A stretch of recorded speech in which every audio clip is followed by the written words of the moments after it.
Как такое возможно? Человек, принявший ислам всего за 2 года, за 22 месяца до ухода пророка, саллаллаху алейхи вассалям, в дом Аллаха. То есть он находился 2 года возле пророка. И при жизни, общавшийся с пророком, саллаллаху алейхи вассалям, всего лишь несколько раз записывает более 5500 хадисов. Простая математика показывает, что он должен был находиться постоянно с ним.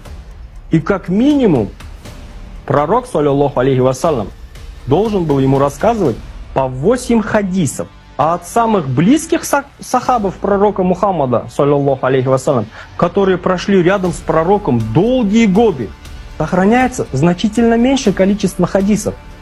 Для сравнения, например, от Али ибн Абу Талиба, ради Аллаху анху, который 30 лет был рядом с посланником Аллаха, саллаллаху алейхи вассалям, и не отходил от него ни на шаг, сохранилось только около 500 хадисов. Как такое может быть? Откуда такое количество хадисов у Абу Хурейры? Ответ прост.